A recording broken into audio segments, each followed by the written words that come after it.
present condition an exact duplicate of the official record of 911. There's an addition to this photograph, which is a download from some other source, correct?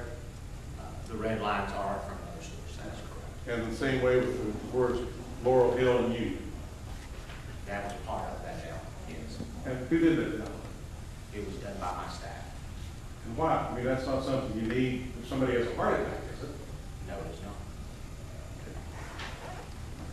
You didn't go out and measure those lines, did you? No. This is just somebody asked you to do this, That's download right. some other source and put it on your 911 We map? were asked to do an overlay against it. Only for the purpose of the exhibit in this case. That is correct. This has not been a duplicate of the official record that would appear on the screen at your 911 center. Not with the red lines. And you have nothing to do with formulating the information that's in that download. No. Don't know where it came from. I know where it came from. You know where it came from. You know where the Geological Survey got it. I know that this file came from the United States Census Bureau. That's where we pull a lot of our files. But you don't use this file. Because magisterial districts don't mean anything when it was a 911. You're correct. Well, All right, anything further, Mr. Perry? You have access to that information as part of your regular duties, is that right? Yes, sir. Nothing further. Anything else, Mr. Payton? no, you're all right. I would interpose this time. I don't object to the part of this depiction that's his official record. But with regard to Exhibit 14 and Exhibit 11, insofar as they are maybe often to depict the division line between District 3 and 5, the surveyor can either survey that. And this gentleman indicates that these lines are drawn from some other source of information, not a part of his operation. We do object to those overlays being formulated based on finding, some definitive finding with regard to those boundaries. So that a survey.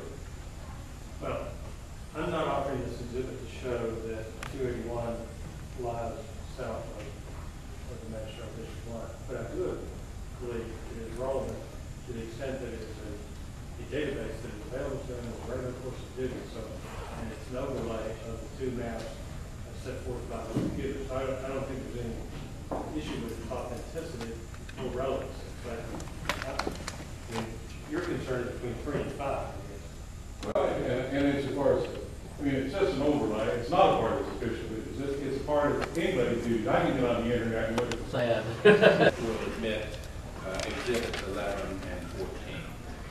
Mr. Holder, thank you very much. You may step down, sir. You are excused. For the remainder of the day.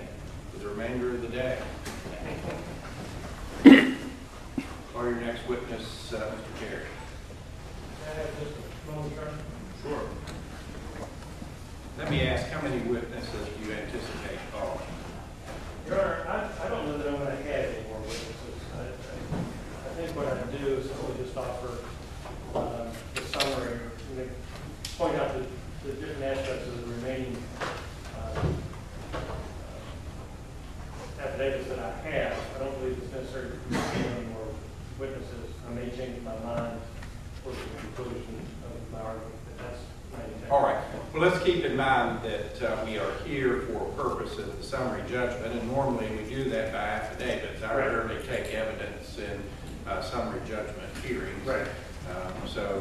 Let's go with that understanding. Do you have any further argument or presentation to make, Mr. Carey? I do, Your Honor. I just want to summarize the remainder of the testimony as it relates to this issue.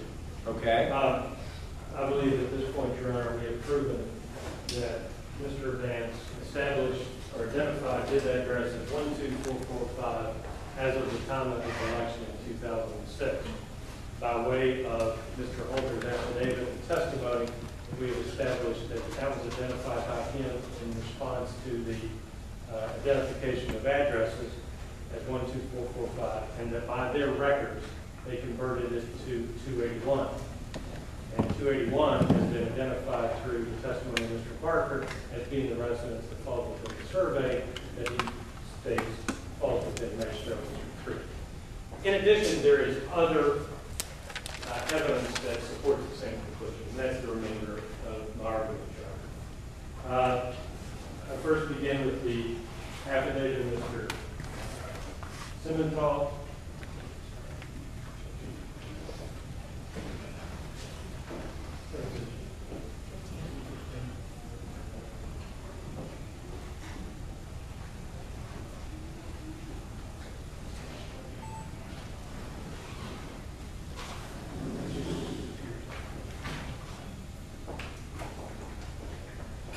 Present the board with what's been marked as exhibit number 15.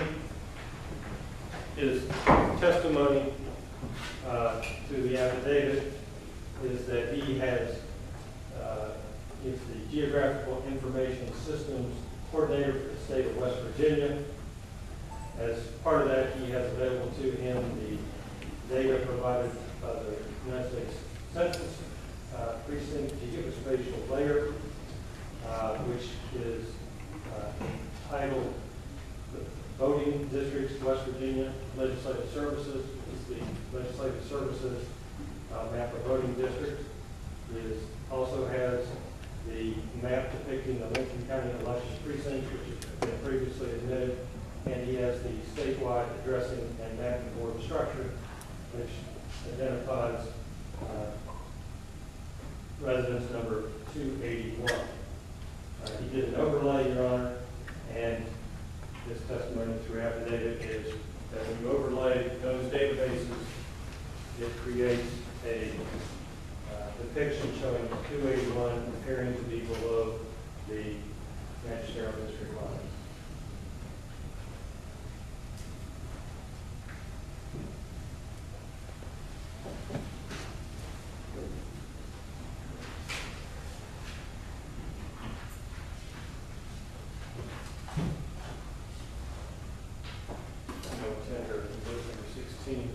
Depicting that conclusion. Okay. Finally, I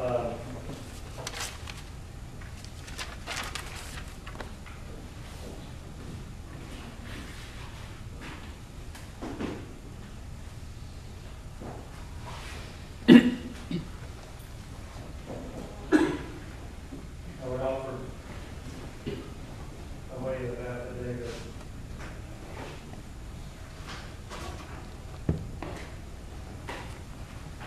The testimony of Guy Browning, Your Honor, who is the real estate appraiser in the office of the assessor.